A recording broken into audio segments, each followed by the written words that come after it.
भाई एक इंटरेस्टिंग चिट्ठी है।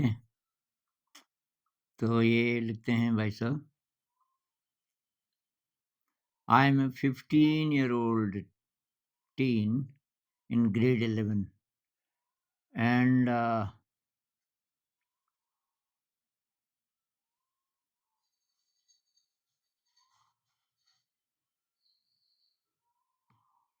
while classes are going on, I keep brainstorming and thinking about what life is about and why am I here in a place with desks and chairs. And I keep thinking, what is my purpose here? And I want to ask you, is there something wrong with me? What is your opinion on this? And what do you think we humans are meant to do? तो काफ़ी गहरा प्रश्न है। अभी केवल 15 साल के हैं ये भाई साहब, 11th में पढ़ते हैं। और कि मैं बार-बार अपने आप को पूछता हूँ कि मैं यहाँ क्लास में क्या कर रहा हूँ? मैं इसके लिए पैदा हुआ क्या? ये डेस्क और चेयर्स और इसमें जो-जो पढ़ाई होती है, क्या ये है जीवन का लक्ष्य कि कुछ और है? I don't think we are meant to do jobs we don't like.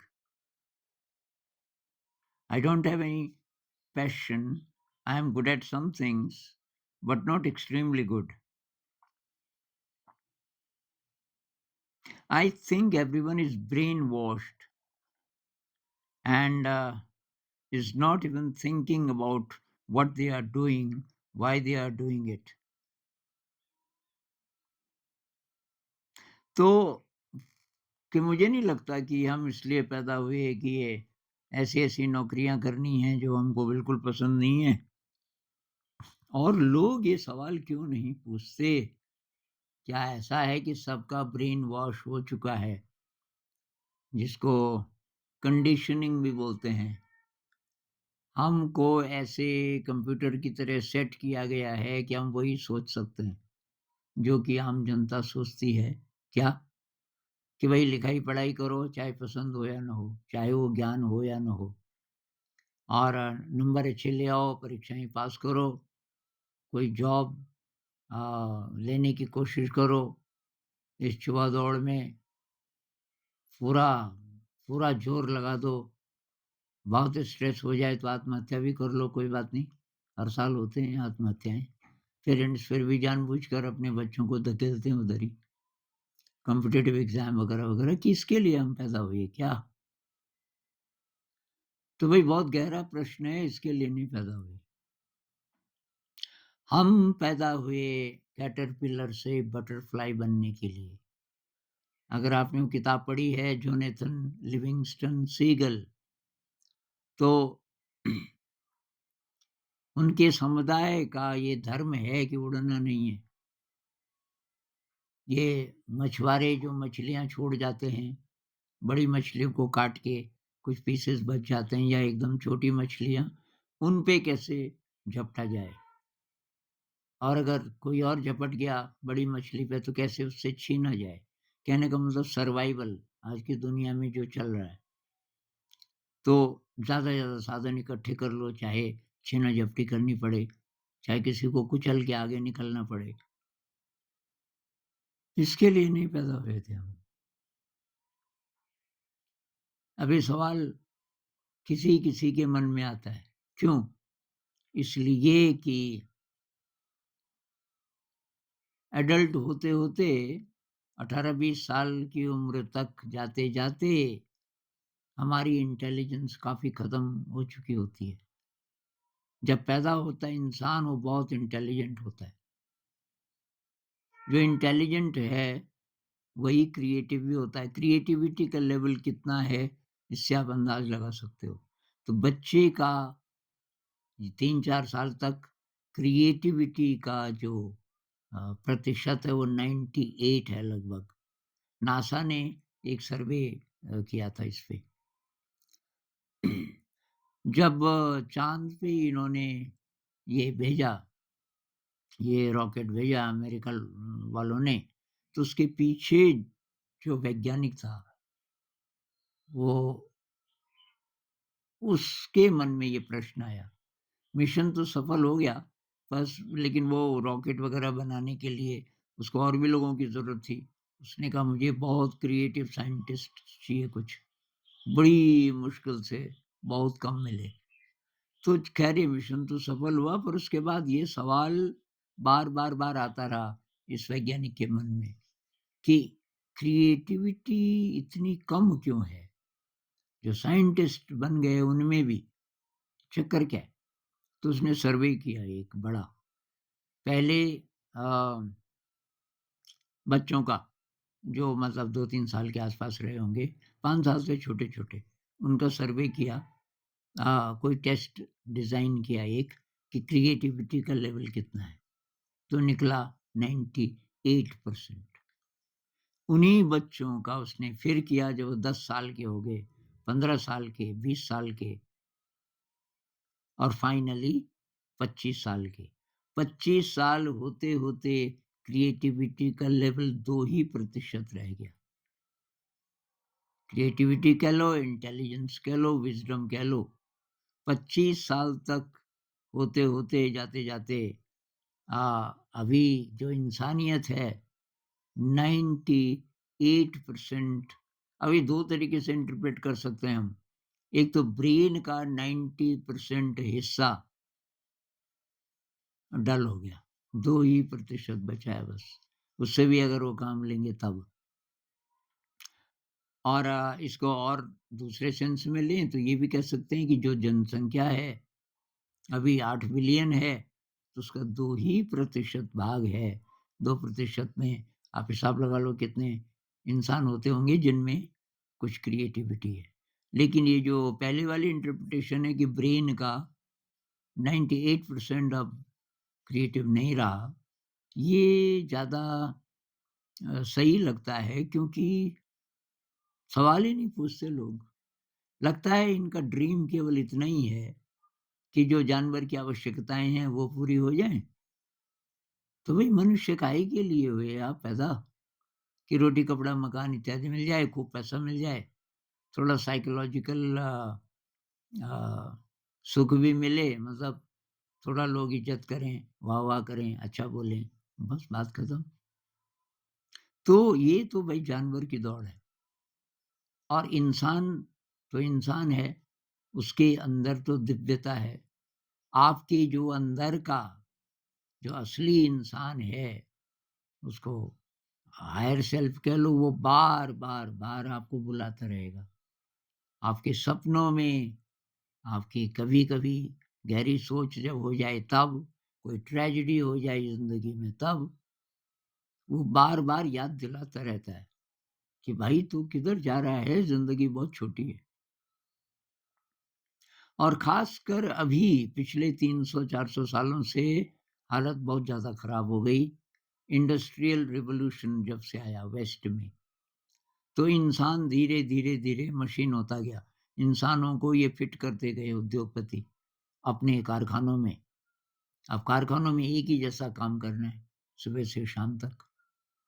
और धीरे फिर जो ऑफ़िसेज़ बने अभी, जो कंप्यूटर पे लोग बैठे रहते हैं, तो वो क्रिएटिविटी है ही नहीं उसमें। बहुत कम ऐसे काम बचे हैं जिसमें क्रिएटिविटी है। तो मुझे ये इसका ज़्यादा अनुभव तो नहीं है, पर मेरे ख़्याल से जो लोग डिज़ाइनिंग करते हैं कंप्यूटर में, मान लीजिए टेक्सटाइल अ, से संबंधित डिज़ाइन कि भाई साड़ी पे नए-नए डिज़ाइन बनाने, वहाँ ज़रा क्रिएटिविटी है। उसी तरीके से जो वैज्ञानिक ये शोध करते हैं कि क्या करके और अच्छा करें इसको। मान लीजिए कि फर्नीचर आप डिज़ाइन कर रहे हो नए-नए प्रकार का, तो क्या करके ये और भी ज़्यादा अच्छा हो जाए, वहाँ भी ज़रा क्रिएटिविटी है। किसी भी फ़ील्ड में कोई बहुत बड़ी कंपनी है जूता बनाने वाली, तो उनके पास ज़रूर कोई साइंटिस्ट होता होगा, एक या ज़्यादा, जो रिसर्च करते होंगे, कैसा जूता ज़्यादा अच्छा होता है, ज़्यादा ड्यूरेबल, ज़्यादा कंफर्टेबल और जिसमें ग्रिप ज़्यादा हो वगैरह-वगैरह, लाइट वेट भी हो। तो इस पे रिसर्च जो वैज्ञानिक करते हैं इन चीज़ों पे कि नया क्या? और अगर उनका दिल भी ठीक-ठाक है, तो ये भी ध्यान रखेंगे कि नया तो ठीक है, लेकिन खतरनाक ना हो जाए। अब आपने ऐसे नूडल्स बनाए कि टेस्ट तो बहुत कमाल का है, बहुत जल्दी टेस्ट का एडिक्शन हो सकता है लोगों को, लेकिन एक्चुअली वो स्वास्थ्य के लिए अच्छा नहीं है। तो अगर वैज्ञानिक को पता चल गया और उसको मालूम है ये मालिक को पता चल गया कि भई ये बहुत बिकेगा, तो वो तो बोलेगा कोई बात नहीं लोगों को बीमार होने दो, हम बनाते हैं। तो ऐसा वैज्ञानिक बताएगा नहीं मालिक को, क्योंकि उसमें खतरा है।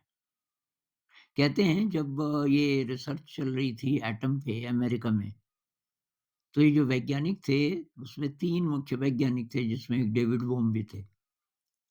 और डेविड बोम को पता चल गया किसी स्टेज पे, जैसे ही इन वैज्ञानिकों को पता चला कि इसमें बहुत ज़्यादा शक्ति है, एटम के अंदर बहुत ज़्यादा एनर्जी है, तो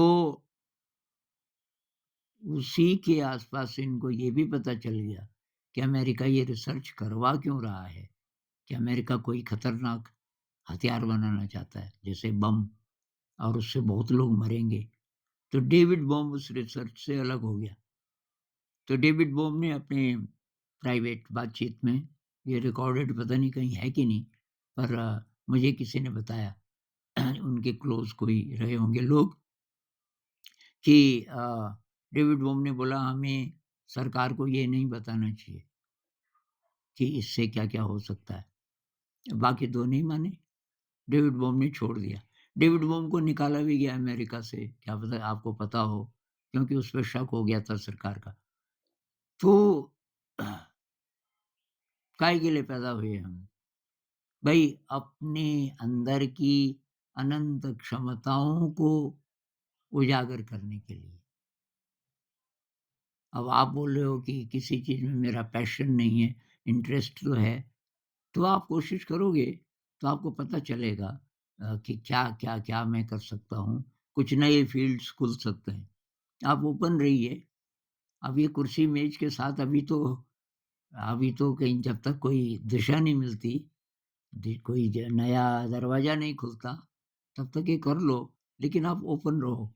और क्योंकि आपके अंदर बहुत ज़्यादा जिज्ञासा है, तो आपको तो मिलेगा रास्ता। रास्ता मिलेगा, आप कोई बहुत बड़े वैज्ञानिक बन सकते हैं, आर्टिस्ट बन सकते हैं, अ, अच्छे उद्योगपति बन सकते हैं, क्या पता? अपने टैलेंट्स का पता लगाते रहो कि आप क्या करना चाहते हो।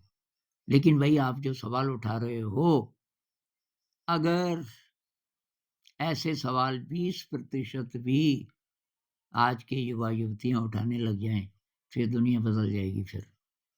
फिर सारे सिस्टम्स हिल जाएँगे और नए सिस्टम्स बनेंगे जो कि इंसानियत की कद्र करेंगे। तभी ऐसी क्लासेस नहीं होंगी आपकी, कुर्सी मेज़ वाली, सिलेबस वाली। कृष्णमूर्ति जी कहते थे ना, भई तुम दूसरे लोगों के विचारों को रिपीट करते जा रहे हो। दिन-ब-दिन अब साल दर साल और लोगों ने जो बोला पता नहीं कब-कब, तुम तो वही रिपीट करते जा रहे हो। तुम्हारा अपना दिमाग क्या बोलता है?